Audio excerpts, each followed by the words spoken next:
castelo forte é o nosso Deus. Nós vamos abrir a palavra de Deus no livro de Apocalipse e vamos ler a carta que o nosso Senhor Jesus Cristo enviou à igreja de Éfeso. E ela está registrada no capítulo 2 de Apocalipse, do versículo 1 até o versículo 7. Nós vamos começar efetivamente agora a examinar as cartas enviadas às 7 igrejas da Ásia Menor, como nós já havíamos anunciado aos irmãos. Nos sermões anteriores, nós fizemos introduções no livro do Apocalipse, mostrando algumas implicações poderosas da visão que João teve em relação a Jesus, e agora nós vamos ver efetivamente quais foram as instruções de Cristo às igrejas, que representam, como nós já sabemos, a igreja cristã espalhada em todo o mundo. Eu quero então convidar os irmãos para acompanharem a leitura que eu vou fazer de Apocalipse 2, de 1 a 7. Diz assim: Ao anjo da igreja em Éfeso escreve: Estas coisas diz aquele que conserva na mão direita as 7 estrelas e que anda no meio dos 7 candeeiros de ouro. Conheço as tuas obras, tanto o teu labor como a tua perseverança, e que não podes suportar homens maus, e que puseste à prova os que a si mesmos se declaram apóstolos e não são, e os achaste mentirosos, e tens perseverança, e suportaste provas por causa do meu nome, e não te deixaste esmorecer. Tenho, porém, contra ti que abandonaste o teu primeiro amor. Lembra-te, pois, de onde caíste, arrepende-te e volta à prática das primeiras obras. E se não, venho a ti e moverei do seu lugar o teu candeeiro, caso não te arrependas. Tens, contudo, a teu favor que odeias as obras dos nicolaítas, as quais eu também odeio. Quem tem ouvidos, ouça o que o Espírito diz às igrejas. Ao vencedor dar-lhe-ei que se alimente da árvore da vida, que se encontra no paraíso de Deus. Vamos orar. Obrigado, Senhor, por esta carta maravilhosa que o teu Filho enviou à igreja de Éfeso e a todos nós, também no presente tempo. Obrigado porque ela possui instruções poderosíssimas para a nossa vida, sobretudo para o nosso relacionamento contigo, enquanto igreja do Senhor, enquanto povo do Senhor. E nós queremos que o Senhor, portanto, use esta carta para também nos animar, para que a Igreja do Vale possa perceber, ó Deus, aqui, elogios, mas também uma crítica muito profunda em relação ao retorno que devemos a Ti, ao arrependimento de nossos pecados, para que assim nós possamos juntos também crescermos mais e mais no conhecimento de Ti e amarmos o Senhor de todo o coração, alma, força e entendimento, testemunhando do Teu Evangelho para todas as pessoas com as quais nós, porventura, tivermos contato, aquelas que o Senhor oportunamente colocar diante de nós para que preguemos a elas a Tua palavra. Que o Senhor nos ajude para que nesta manhã esta palavra possa poderosamente nos atingir, de modo que todos nós sejamos alimentados, ó Deus, espiritualmente a partir deste texto. Eu te peço isto em nome de Jesus. Amém. Meus amados irmãos, a carta é uma carta endereçada a uma cidade conhecida como Éfeso. Éfeso era uma das cidades mais importantes e influentes da Ásia Menor. Hoje está localizada ali na região da Turquia, na atual divisão geopolítica que nós temos no mundo. Durante o tempo do Novo Testamento, Éfeso era especialmente uma cidade estrategicamente localizada perto do mar Egeu e tinha, portanto, um grande porto que tornava esta cidade um ponto-chave no comércio entre o Oriente e o Ocidente. Era uma cidade próspera, devido especialmente ao comércio de tecidos, especiarias, metais e alguns outros produtos. O mercado vibrante, a infraestrutura comercial desta cidade chamavam, de fato, atenção para esta região. E por isso, por ser uma cidade próspera, nós destacamos alguns aspectos desta cidade que nos parecem interessantes. Por exemplo, Éfeso era também um centro religioso muito importante. Ali nós tínhamos uma espécie de devoções, tanto cristãs quanto também idólatras. Havia, por exemplo, o templo de Ártemis, ou a Diana, na linguagem dos romanos. Ela era famosa por abrigar esse templo de adoração a Diana, ou a Ártemis, aliás, uma das 7 maravilhas do mundo. A adoração era central na vida religiosa desta cidade e atraía, inclusive, até do ponto de vista cultural, artístico, porque as pessoas iam até Éfeso para contemplar este templo. Havia também em Éfeso um grande teatro, o teatro da cidade, que, segundo os estudiosos, chegava a acomodar em torno de 25 mil pessoas. Era, de fato, um grande estádio, usado ali para entretenimento, para os teatros gregos, como também para algumas reuniões cívicas. E esse local era muito importante, aliás, ele é citado nas Escrituras, lá em Atos, capítulo 19, naquele momento em que os artesãos locais eles se revoltaram contra Paulo. Os irmãos devem se lembrar deste texto, porque Paulo estava ali questionando aqueles negócios que eram feitos, porque estavam relacionados à adoração de Ártemis ou de Diana. Éfeso também era conhecida pela sua grande biblioteca. Era um lugar que reunia umas obras da antiguidade, e que isso refletia especialmente a importância dessa cidade do ponto de vista filosófico. E, finalmente, havia também em Éfeso a famosa Ágora, que era a praça pública, o centro de comércio das atividades cívicas daquela cidade.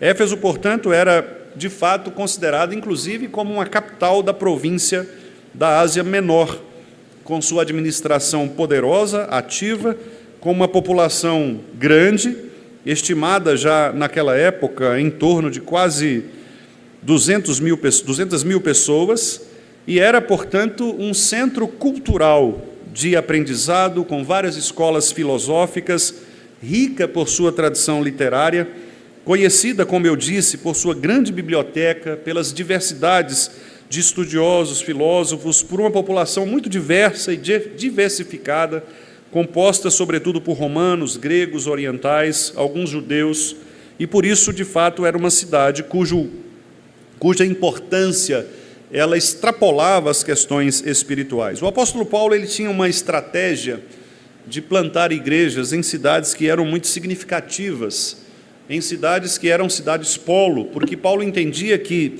a plantação de igrejas nas grandes capitais, nas grandes províncias, naqueles lugares grandes e famosos, fazia com que a expansão deste evangelho fosse mais rápida. E por isso mesmo a escolha de Éfeso para que ali abrigasse uma igreja era uma escolha estratégica. Paulo havia pensado estrategicamente em utilizar esta cidade próspera, influente, culturalmente rica, para que pudesse a partir dali expandir o evangelho. E por isso mesmo esta igreja, melhor dizendo, foi plantada por Paulo. E ali nós tivemos Paulo, inclusive sob a companhia, ou com a companhia de Barnabé, Paulo estava ali plantando esta igreja, e diz o texto bíblico, lá em Atos 19, que Paulo passou ali 3 anos ensinando estes irmãos, pregando, estabelecendo esta igreja, ensinando esta igreja doutrinariamente. Foi um ministério muito interessante do apóstolo Paulo. Paulo, por 3 anos, ensinou a doutrina da palavra do Senhor. E logo depois, quem sucedeu o apóstolo Paulo foi Timóteo, nesta cidade de Éfeso. Então, os irmãos se lembram de que aquela carta de Paulo a Timóteo é endereçada exatamente a este ministério deste agora jovem pastor, que estava assumindo o pastorado, o ministério de um pastor experiente, como era Paulo, e que agora daria sequência ao ministério de Paulo, estabelecendo ali a liderança daquela igreja. Depois nós somos informados também que João esteve por ali, também passando, instruindo esta igreja, o que nos dá uma ideia muito interessante para o destaque que é feito aqui nesta carta pelo Senhor Jesus Cristo, em relação à firmeza doutrinária desta igreja. Os irmãos percebem que, aqui no texto, o elogio que Jesus Cristo faz é exatamente um elogio doutrinário.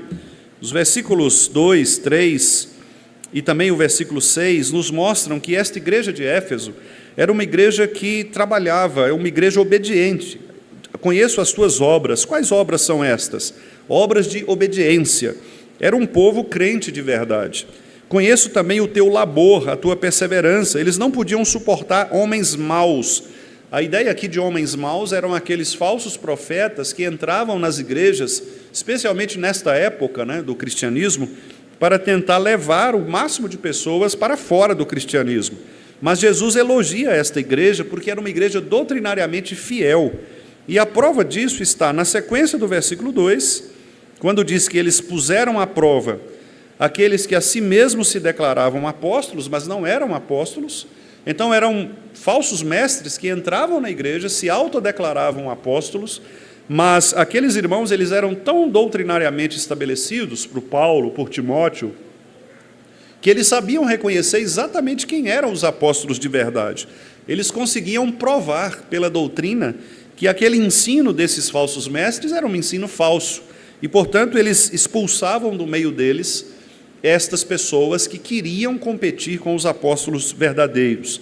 Inclusive, no versículo 6, nós somos informados de uma doutrina muito perigosa que estava entrando na igreja naquela época, que era a doutrina dos nicolaítas. O versículo 6 diz: tens, contudo, a teu favor, ou seja, Jesus está elogiando a igreja de Éfeso, pelo fato de que eles odiavam as chamadas obras dos nicolaítas, ou seja, a doutrina desses nicolaítas. Nós não temos uma clareza muito ampla, irmãos, com relação a este grupo, mas os estudiosos dizem que era um grupo de pessoas, muito provavelmente seguidores de um homem chamado Nicolau, que era um dos 7 diáconos da igreja. Lá em Atos 6, 5, aparece Nicolau como sendo um diácono da igreja. Só que este diácono possivelmente teria se desviado, ele teria caído em heresia e por isso permitido que a sua vida fosse para uma prática pagã. Isso é interessante, né? Porque nos mostra de fato que a liderança daquela época não era uma liderança infalível. Havia pessoas que poderiam se confundir em relação à doutrina, e se eles não estivessem firmados na doutrina, eles poderiam mesmo corromper a igreja de Cristo. Nós somos informados até em outros lugares que mesmo aquelas pessoas que já tinham aparentemente se convertido ao cristianismo, elas eram pessoas que criavam problemas nas igrejas, o que acende um alerta muito poderoso para nós, porque não quer dizer necessariamente que alguém que faça uma profissão de fé, que se torne membro de igreja, ou até mesmo que se torne um oficial da igreja, não necessariamente esta pessoa é uma pessoa infalível. Ela pode, se a graça de Deus não estiver sobre ela, ela pode sim cair em contradições, cair em heresias e depois passar a transtornar a igreja de Cristo e, inclusive, sob a necessidade de ser disciplinada, muitas vezes afastada, muitas vezes até considerada como alguém que se apostatou da fé. Lamentavelmente, nós vemos isso acontecer. Alguns pastores que antes professavam a fé cristã, mas que agora se desviaram da fé cristã e passaram a ensinar heresias. Nicolau, portanto, possivelmente tenha sido um dos diáconos que se desviou, que foi alguém ludibriado pelas vãs filosofias e tomado com práticas pagãs, com libertinagem. Os nicolaítas aqui estão associados basicamente à prática da imoralidade e da idolatria. Quando nós lemos lá nos versículos 14 e 15, que vamos inclusive examinar na igreja de Pérgamo, aliás, é uma comparação interessante, porque em Éfeso, Jesus Cristo elogia a igreja de Éfeso porque eles se opuseram aos nicolaítas. Já em Pérgamo, que com a graça de Deus nós veremos mais adiante, Jesus condena os crentes de Pérgamo porque eles não rejeitaram os nicolaítas. Enquanto Éfeso rejeitou, Pérgamo aceitou, acolheu. Isso mostra, inclusive, como eu disse aos irmãos, a força doutrinária da igreja de Éfeso. Pérgamo não tinha tanta força doutrinária quanto Éfeso. Éfeso foi capaz de rechaçar os falsos mestres, inclusive estes nicolaítas. Pérgamo, ao contrário, foi uma igreja que acolheu. E esta informação é muito interessante, porque o nosso tempo também é um tempo assim. Nós temos igrejas que rejeitam, que rechaçam falsas doutrinas, um falso culto, um falso entendimento de Deus, mas infelizmente nós temos também outras igrejas que acolhem esses falsos entendimentos, acolhem estes falsos mestres. E é por isso que nós vivemos num mundo em que nós temos de julgar as práticas eclesiásticas, julgar os cultos que nós participamos, exatamente para que nós saibamos mensurar e saber em que terreno nós estamos. Éfeso foi capaz de rejeitar estes heréticos. E pela tradição cristã, a informação é de que esse grupo, quando nós lemos inclusive lá em Pérgamo, como eu disse, capítulo 2, aqui, versículos 14 e 15, nós somos informados, ou o texto sugere, que esses nicolaítas tinham práticas muito parecidas com aquelas práticas que foram condenadas em Balaão, ou seja, um envolvimento, uma mistura, um sincretismo entre a idolatria e a imoralidade sexual, conforme nós lemos lá no texto do Antigo Testamento, em Números capítulo 25, verso de 1 a 3, que mostra que aqueles que eram seguidores de Balaão, eles eram imorais, e a idolatria dos seus corações levava à imoralidade sexual. Aliás, esta também é uma nota que eu faço aqui, porque o apóstolo Paulo, lá em Romanos capítulo 1, ele diz que quando nós perdemos a noção doutrinária, a primeira consequência de uma falsa doutrina ou de uma doutrina vazia é a imoralidade sexual. Paulo diz que aquelas pessoas, lá em Romanos 1, a partir do versículo 18, Paulo diz que quando eles deixam o conhecimento de Deus, a primeira coisa que eles fazem é corromperem os seus corpos. E o que mostra que a imoralidade, especialmente sexual, ela está muito ligada à idolatria, a uma falsa compreensão a respeito de Deus. E os irmãos podem perceber isso na nossa cultura, né? À medida que as pessoas querem, de fato, uma expansão, uma emancipação sexual, elas necessariamente precisam mudar a figura de Deus.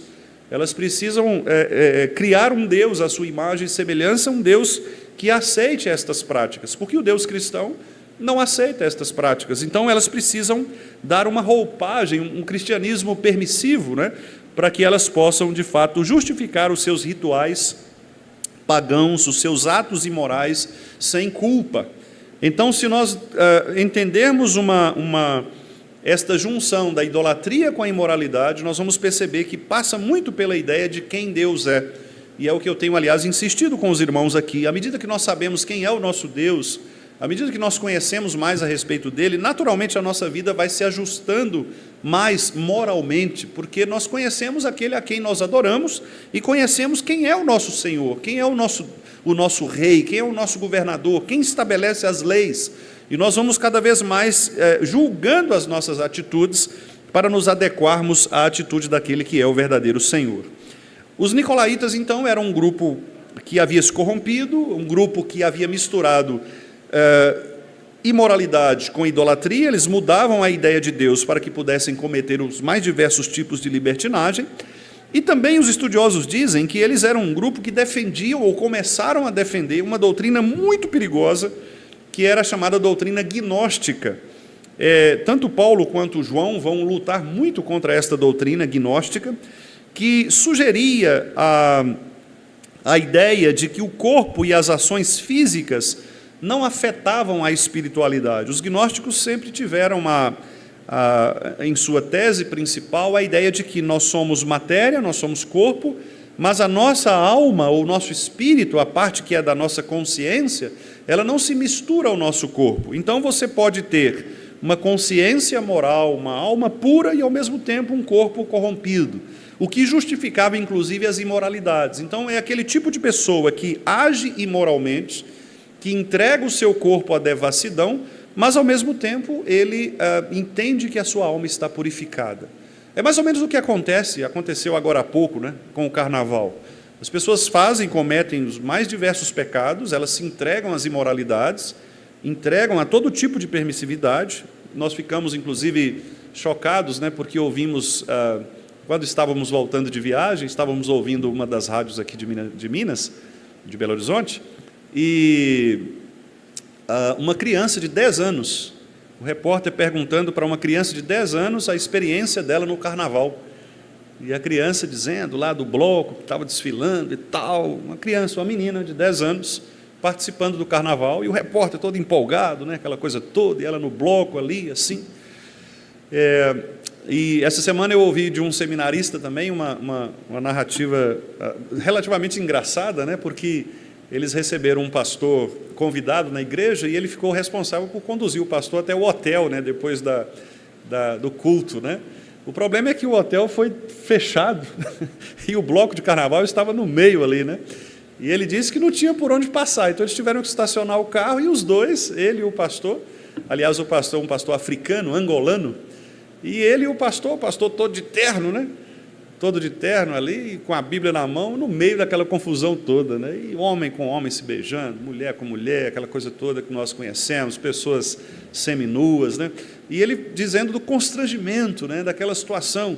Então, os gnósticos, eles pensam exatamente assim, eles acham que você pode ter uma vida espiritual com Deus, você pode crer em Deus, você pode gozar dos benefícios de Deus, mas você pode também experimentar as sensações que o seu corpo oferece. Repare que tudo isso tem muito a ver mesmo com a imoralidade, né? Porque a Bíblia nos diz exatamente o contrário. A Bíblia diz que as pessoas que são transformadas pelo Espírito Santo, elas não colocam os seus corpos a favor da carne, elas não dão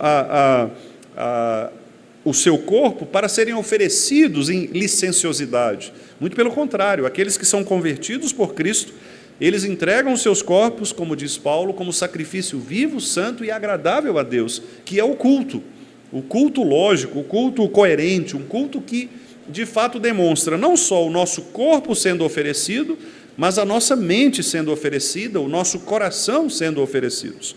Pois bem, Éfeso foi elogiada, porque eles souberam distinguir este perigo dos nicolaítas.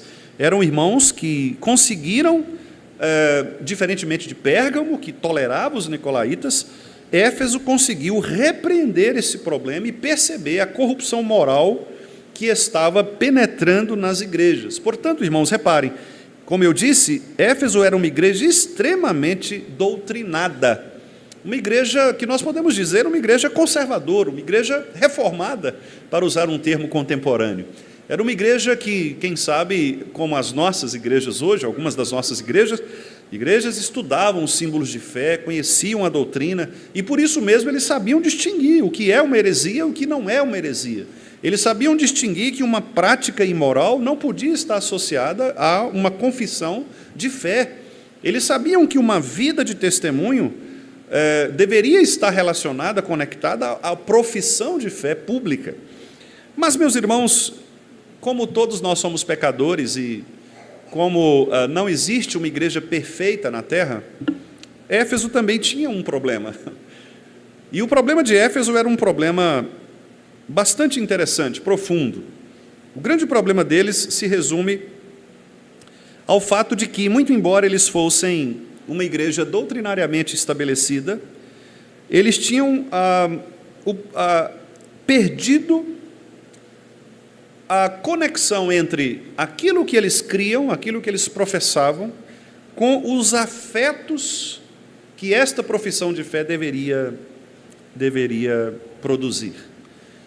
O que nós estamos querendo dizer é que a mente desses irmãos estava em dia.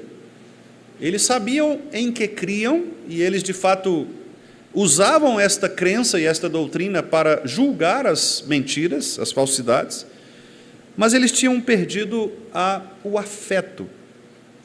E quando nós falamos de afeto, nós estamos falando daquele centro motor do nosso coração, que nos faz conectar aquilo que cremos com aquilo que nós vivemos de fato. A cidade, nesta época, enfrentava problemas complicados relacionados a esta questão da pureza doutrinária. E aqui a gente percebe que, embora a igreja de Éfeso fosse uma igreja firme doutrinariamente, ela tinha deixado aquilo que Jesus chamou aqui de primeiro amor.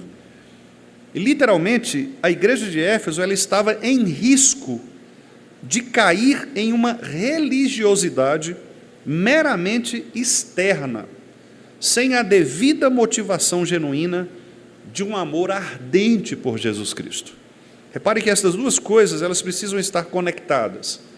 Nós não podemos viver uma vida religiosamente mecânica, meramente externa. E Éfeso estava correndo esse risco.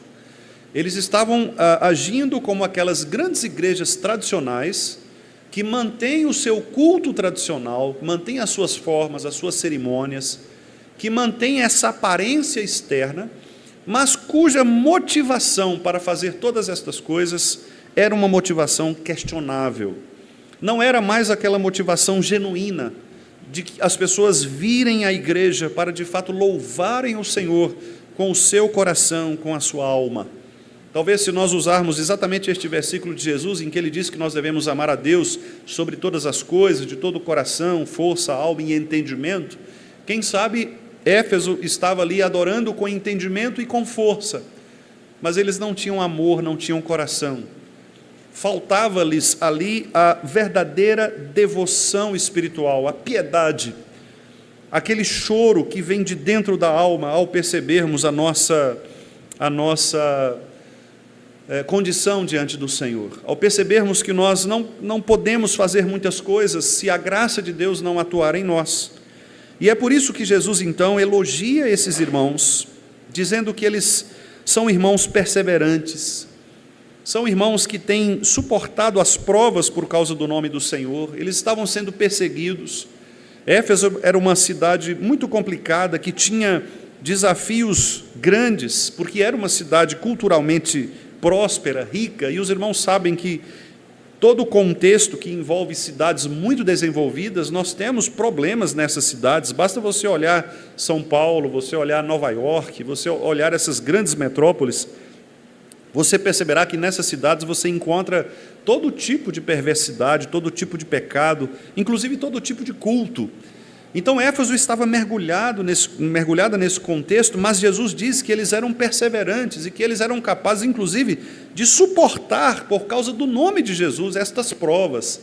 Eram irmãos que conseguiam manter a fidelidade na igreja, mas eram irmãos que começaram a fazer isto muito mais pela aparência, muito mais para manter o nome da igreja, da instituição, a forma de culto, do que propriamente para adorar o Senhor. A questão que está sendo posta aqui, meus irmãos, é motivação, é o coração. E o coração, nós sabemos, é a sede de tudo que nós fazemos. O coração é o que justifica a nossa presença na presença de Deus. Sem o coração, sem a piedade, sem a devoção, Deus não aceitará o nosso culto, por mais que formalmente nós estejamos fazendo de maneira adequada. E é por isso que nós temos insistido, inclusive, para que o nosso culto tenha ambas as coisas, que ele seja um culto formalmente agradável a Deus, do modo que ele exige nas Escrituras, mas ao mesmo tempo, meus irmãos, nós não podemos abandonar aquilo que nós chamamos de ortopraxia, ou seja, a nossa ortodoxia, a nossa fé enquanto corpo doutrinário é uma fé absolutamente sólida, mas a nossa vida, a nossa prática, os nossos afetos precisam entender a profundidade da nossa doutrina e viver esta doutrina. Para ser um pouco mais claro ainda, é como se nós afirmássemos a soberania de Deus sobre as nossas vidas, mas naquele momento em que Deus, por exemplo, retira de nós alguém que nos é muito precioso, nós passamos a questionar isto. E temos na nossa mente o que é a soberania, mas simplesmente não vivemos a soberania. Nós cremos na doutrina, mas quando vamos aplicar a doutrina, nós fugimos dela. Nós acabamos de ler aqui, presta o boletim, por favor. Acabamos de ler aqui na nossa... Obrigado, irmão Edson. Acabamos de ler aqui quais são os deveres exigidos no segundo mandamento. Veja, os irmãos perceberam bem o que lemos? O que Deus exige de nós? Receber, observar, guardar puros e inalterados o culto, as ordenanças religiosas, especialmente a oração, ações de graças, leitura, ouvir a palavra, os sacramentos, o governo da igreja, o jejum religioso, jurar em nome de Deus, desaprovar, detestar, opor a todo culto falso. Repare que estas coisas, amados irmãos, elas são parte da nossa fé. Nós estamos afirmando isto, como acabamos de afirmar neste culto, inclusive baseados em tantos textos bíblicos que estão aí colocados, mas será que de fato nós não apenas confessamos isto, mas estas verdades, será que elas de fato tocam o nosso coração, afetam o nosso coração? Quando você, por exemplo, vê um culto completamente oposto àquele que a palavra de Deus ordena, como será que você reage em relação a isso? Será que é simples, Cada um tem um jeito, ou será que aquilo mexe conosco, porque o nosso amor a Deus faz com que nós pensemos na característica de Deus, quem é Deus, os seus atributos, a sua perfeição, a sua santidade. Então, é disso que nós estamos falando. Éfeso se comportava mecanicamente de maneira espetacular, mas Jesus não queria isso. Jesus quer de nós que a nossa doutrina tenha um efeito prático na nossa vida. Jesus quer que nós professemos com os lábios, mas creiamos com o coração. Jesus quer que nós façamos o culto de acordo com o que Ele manda, externamente. Mas Jesus quer também que nós façamos o culto com o coração. Nós podemos cantar, como fizemos hoje, de maneira muito agradável, muito bela, mas se estas canções, se a execução como foi feito, se o canto, se as nossas vozes não expressarem aquilo que está no nosso coração de verdade, Deus não aceitará o nosso culto, por mais formalmente adequado que ele esteja. E é por isso que não basta sermos conservadores no culto. É preciso que isto nos leve a uma devoção profunda. É preciso que isso nos faça refletir a respeito de Deus. É isto que separa, meus irmãos, os tradicionalistas daqueles que nós chamamos reformados. Os tradicionalistas, eles se preocupam apenas com a forma. Se o pastor está usando terno e gravata, se as coisas estão ajustadas no padrão, se está tudo dentro dos conformes. O tradicionalista é assim, ele não está preocupado com o coração, ele está preocupado com a mecânica da coisa, com a arquitetura. Mas os reformados não. Os reformados insistiram no fato de que este culto a Deus precisa ser um culto afetivamente profundo. A palavra precisa mudar o nosso coração. Se você vem ao culto e se você canta canções, se você ouve a palavra, mas estas coisas não fazem efeito para você, você sai daqui e você vive a semana como se nada tivesse acontecido, como se a palavra pregada, como se os cânticos cantados, os hinos entoados, as orações feitas, fossem apenas uma parte mecânica de uma parte da sua vida. Você está vivendo como Éfeso estava vivendo. E o que Jesus se ocupa aqui em corrigir deles é exatamente isso. Numa curta frase ele diz: eu tenho contra ti que vocês abandonaram aquele primeiro momento da conversão de vocês, em que vocês tinham afeto.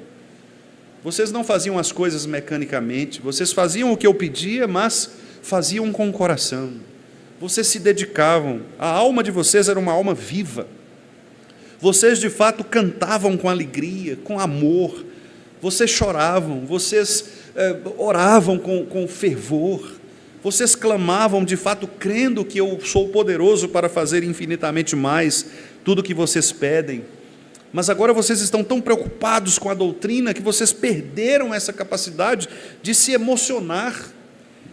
Irmãos, é tão interessante porque nós reformados e nós conservadores, né, nós temos inclusive isso é até algo que faz até engraçado, né, se torna até cômico em alguns momentos.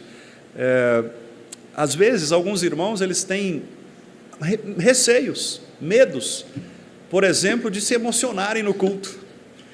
Às vezes o irmão começa a chorar, por exemplo, porque a palavra tocou o coração, e aí ele fica com medo do outro ver, porque ele tem medo do outro julgar, né? Julgar essa condição de afeto, de emoção. É claro que a palavra nos diz que nós devemos, o culto é um culto coletivo, e é óbvio que quando você está no meio das pessoas, você deve se controlar mesmo. A Bíblia diz que nós devemos ter domínio próprio. Mas ao mesmo tempo, irmãos, as emoções fazem parte da nossa vida. Nós não somos seres simplesmente mecânicos, fisiológicos. Nós somos pessoas psíquicas. Nós temos emoções, nós temos consciência das coisas. Então, se em algum momento você chora por causa da pregação da palavra, se em algum momento você, de fato, ora com fervor, estas coisas fazem parte da vida cristã. E nós não podemos confundir uma coisa com a outra. Nós não podemos achar que uma igreja chamada, entre aspas, tradicional, é uma igreja em que essas coisas não acontecem, né? É como se as pessoas tivessem que ficar todas elas trancadas dentro de um cubículo ali, não pudesse não é? Mexer qualquer parte do corpo, que isto pode significar algum tipo de pentecostalismo, algum tipo de coisa desse tipo. Não é assim, meus irmãos. A gente se lembra de alguns grandes pregadores do passado, que relatam, por exemplo, momentos de extrema emoção, quando a palavra de Deus era pregada. Eu já comentei com os irmãos aqui a respeito de Jonathan Edwards, né, que certa vez pregando aquele sermão, talvez o mais famoso dele, que é Pecadores nas mãos de um Deus irado, os biógrafos contam que as pessoas ficaram tão afetadas pelo sermão que elas começaram a gritar em oração, a clamar a misericórdia de Deus. Algumas delas penduravam na pilastra do salão com medo porque Edwards dizia que o inferno estava logo abaixo delas, né? E que se elas não tivessem cuidado, algumas delas iam cair direto no fogo, e as pessoas começaram a pendurar, e diz inclusive que Edwards parou o sermão para dizer: irmãos, olha, calma, é só uma metáfora, eu estou só ilustrando o que pode acontecer.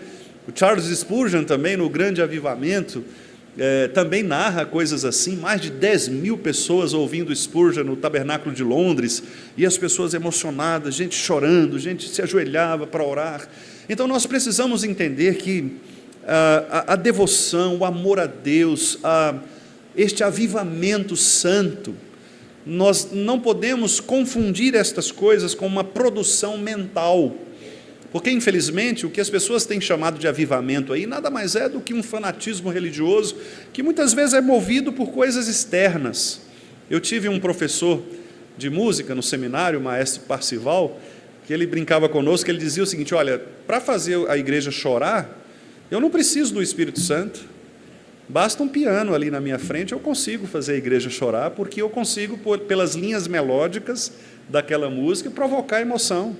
E os irmãos que lidam com música sabem disso. Nós podemos fazer músicas emotivas, podemos trabalhar as emoções, podemos fazer o que algumas igrejas fazem, inclusive, as pessoas cantam, choram no meio daquelas ministrações, mas a pergunta é: será que tudo isso é de fato algo genuíno do coração, ou é simplesmente algo psíquico, externo, que você sente não só quando canta uma música cristã, mas também quando o seu time ganha um título, quando você ganha um presente de aniversário, quando você se emociona por qualquer coisa na sua formatura?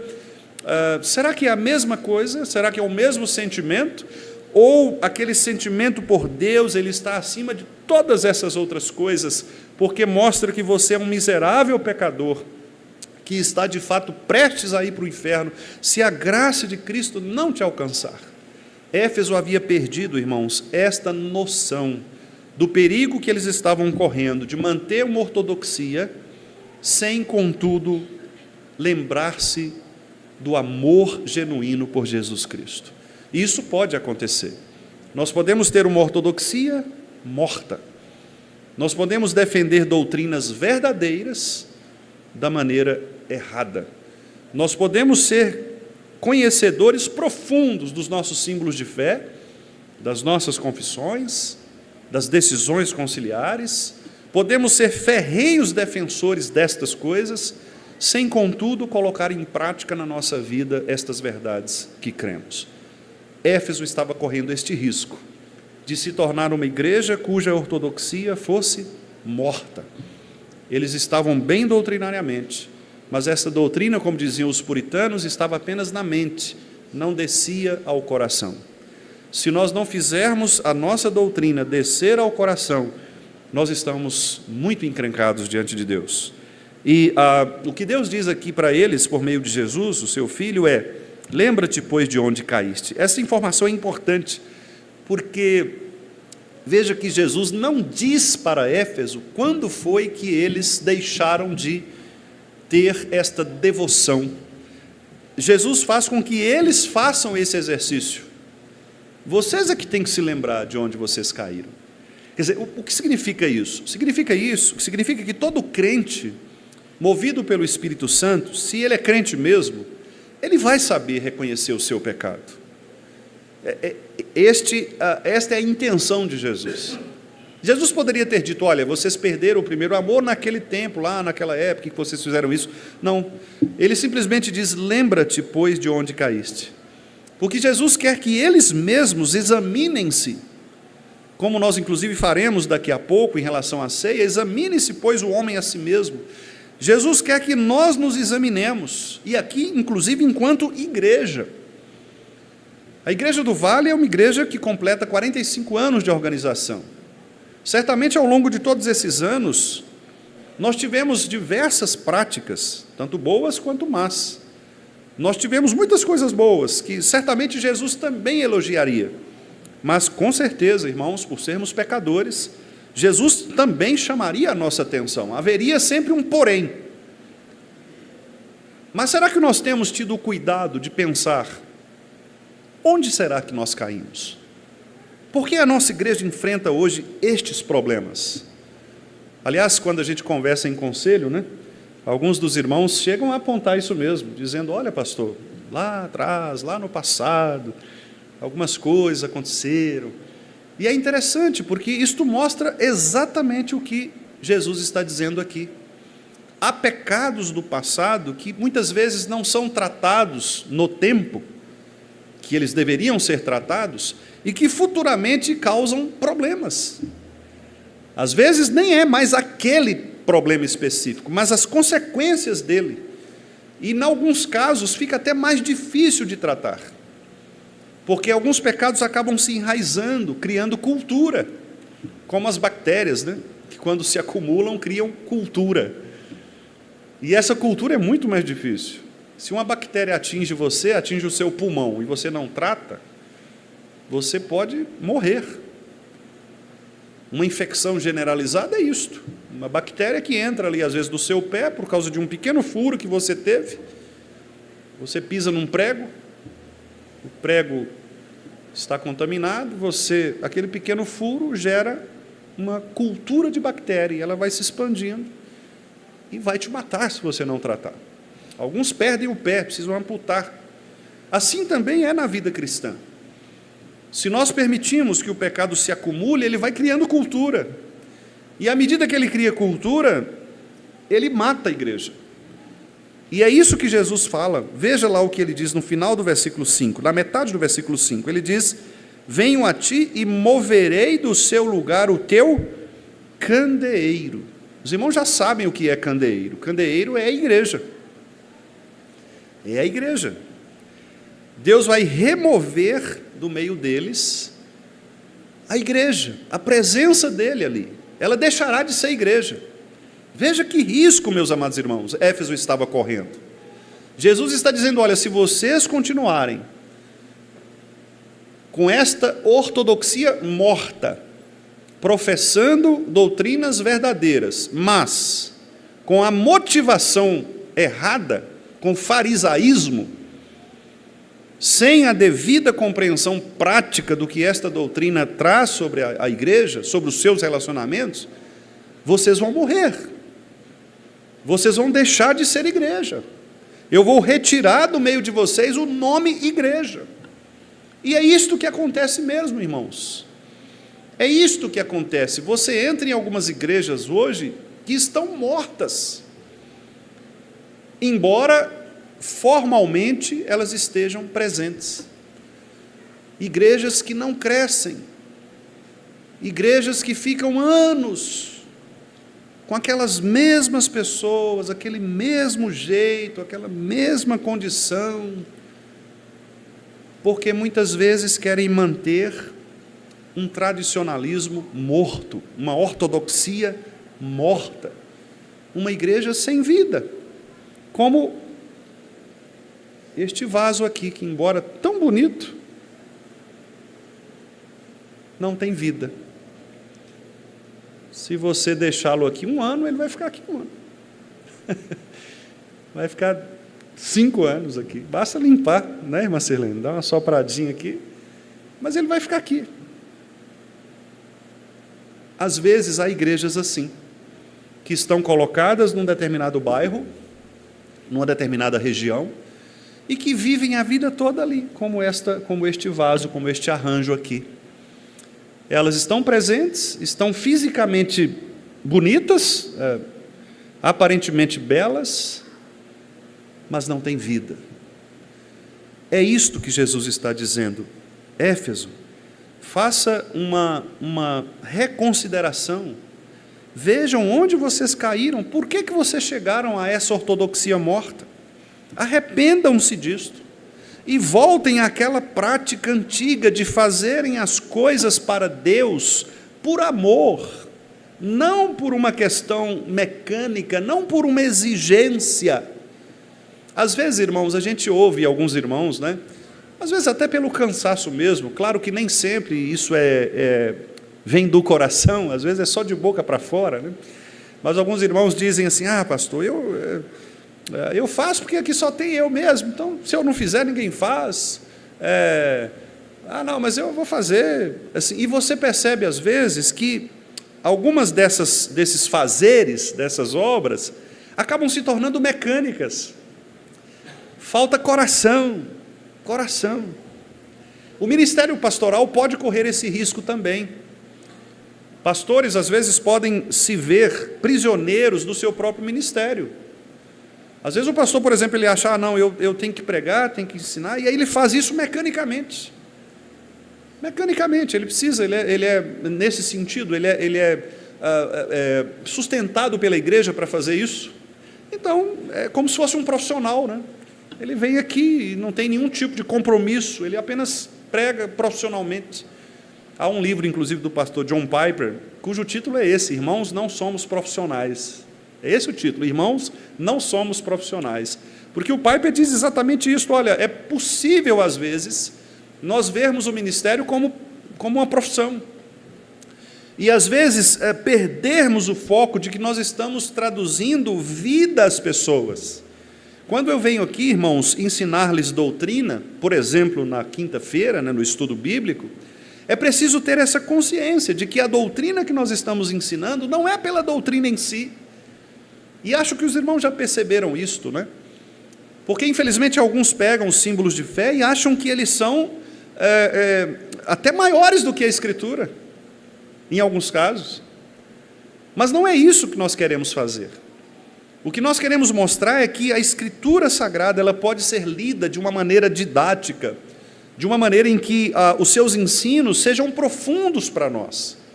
Então, o objetivo não é o símbolo de fé pelo símbolo de fé, não é a confissão pela confissão, não é o credo pelo credo, é o que eles nos ensinam, é o que está por trás dele, que é uma vida de devoção a Deus.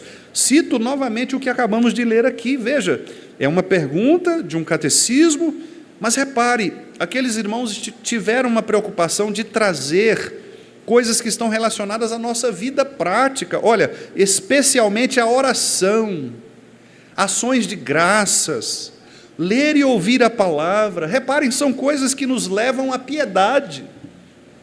Não é, portanto, um texto frio, dogmático, um texto que não faça sentido. Não, é um texto que traz aos nossos corações, que visa trazer aos nossos corações um compromisso de amor para com Deus, de devoção, de carinho. Nós temos carinho pelas pessoas, nós gostamos de abraçar as pessoas, nós gostamos de amar aqueles que nós amamos de verdade. É gostoso esse sentimento, abraçarmos os nossos filhos, abraçarmos a nossa esposa, o esposo, os pais. É gostoso quando você rever pessoas que você gosta. Como é bom isso. Até aqueles que a gente não conhece ainda, né, como o Alonso ali pegando na barriga da Nath ali, né, para sentir a nonô ali, né? Você não conhece ainda, viu ali no ultrassom, mas você ama. E você transmite o quê? Afeto. Para com Deus, meus irmãos, é a mesma coisa. Deus é uma pessoa. E nós precisamos ter para com Deus afeto.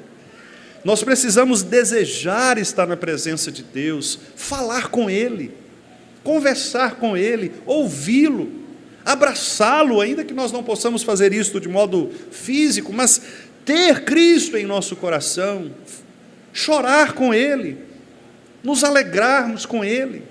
Ele é o nosso pastor, Ele está conosco sempre. Foi Ele mesmo quem disse: eu nunca vou abandonar vocês. Então, se é assim, por que nós temos, às vezes, mais apreço por aqueles que nós vemos do que por aquele que nós não vemos. Aliás, é o texto lá da primeira carta de João, não é? Quando João disse assim: se você não é capaz de amar ao irmão que você vê, como você vai amar a Deus a quem você não vê? Reparem como isto é importante. João está ali comparando pessoas. Deus é uma pessoa, Cristo é uma pessoa. Se você ama qualquer pessoa neste mundo mais do que Cristo, você pode estar cometendo o pecado da idolatria. Se você ama a mecânica da igreja, o formato, a forma da igreja, mais do que a motivação para isto, você pode estar cometendo idolatria. Se você ama mais a forma do que o conteúdo desta forma, você pode ser um idólatra. E nós precisamos ter muito cuidado em relação a isso. Eu não posso amar a estrutura da igreja mais do que o conteúdo dela. A igreja são pessoas. A igreja não é o prédio. Se por algum motivo nós perdêssemos esse espaço aqui, nós continuaríamos sendo igreja, não importa onde. Não importa onde. A gente ia reunir lá no terraço do pastor, lá, não tem problema. Lá naquela baixadinha da casa do Márcio ali, juntar todo mundo ali, né, Márcio? Não tem problema. Se nós não tivermos o instrumento no dia, porque a luz foi embora, estragou qualquer coisa, nós temos as vozes, temos os violões acústicos. Veja, as formas, elas não são mais importantes do que o conteúdo. Nós precisamos equilibrar as coisas, precisamos ter motivação nessas coisas. Vamos comprar algo novo para a igreja? Vamos. Mas qual é a nossa motivação? A nossa motivação é só para ter aquela coisa nova? Não, a nossa motivação é porque eu quero fazer um culto melhor para Deus. Se eu tenho um microfone cuja qualidade é questionável, e eu quero comprar um microfone novo, a minha cabeça deve ser: eu quero comprar um microfone novo porque o culto será mais agradável, as pessoas vão ouvir melhor a pregação, o canto. Então repare, o problema de Éfeso era este: eles estavam focando na forma, esquecendo a motivação e o conteúdo. Irmãos, que Deus nos livre disto, para que nós possamos permanecer firmes na doutrina, condenando as obras dos falsos mestres, como eram os nicolaítas naquela ocasião, mas ao mesmo tempo avaliando os nossos corações, para provarmos se de fato estamos na fé, a partir deste afeto que devemos ter para com Deus. E no versículo 7, finalmente, Jesus diz: quem tem ouvidos, ouça o que o Espírito diz às igrejas. Ao vencedor, dar-lhe-ei que se alimente da árvore da vida, que se encontra no paraíso de Deus. Esta última frase de Jesus, ela significa que aqueles que perseverarem, aqueles que reconhecerem o seu pecado, aqueles que perceberem que se afastaram afetivamente de Deus e que se arrependem deste pecado e voltam para uma prática afetiva em relação a Deus, tenham uma motivação genuína no culto, estas pessoas terão aquele prêmio, irmãos, que é estar diante da árvore da vida no paraíso. Nós não, obviamente, a expressão árvore da vida, ela não significa literalmente uma árvore, né? Como nós vemos as árvores frondosas aqui, mas possivelmente os estudiosos dizem que isto se refere àquele lugar do paraíso de Deus, onde a presença de Deus está e onde há vida. Lembram os irmãos de que quando Adão pecou, ele come do fruto do conhecimento do bem e do mal, e a árvore da vida é poupada dele, é retirada dele, para que ele não pudesse voltar a viver. Este foi a grande punição de Deus, certamente morrerás. Então a árvore da vida foi protegida. E agora o que Jesus está prometendo aqui é que aquelas pessoas que o adorarem de maneira formalmente correta, mas intimamente correta, afetivamente correta, estas pessoas terão o privilégio de retornarem ao paraíso e de terem escancaradas diante deles a presença viva de Deus. Eles não passarão pela morte, eles serão salvos efetivamente e por isso gozarão de uma vida plena na presença do Senhor. Repare, portanto, irmãos, a importância de todos nós professarmos a boa doutrina, termos na ponta da língua a doutrina reformada bíblica correta, mas ao mesmo tempo termos no coração o amor, o apreço, o afeto por Deus que estas doutrinas geram em nossas mentes. Que aquilo que cremos na nossa mente desça ao nosso coração e que isso produza fruto benéfico para o crescimento da igreja e, sobretudo, para a glória do nosso Senhor. Esta é a palavra que nós temos para a Igreja do Vale. Que Deus nos ajude, inclusive enquanto liderança, a reconhecermos por algum momento onde caímos, onde falhamos, porque talvez nós deixamos chegar até aqui em algumas situações. Arrependamo-nos diante de Deus e certamente o Senhor nos conduzirá a uma vida produtiva, tanto do conhecimento quanto do afeto para com Ele.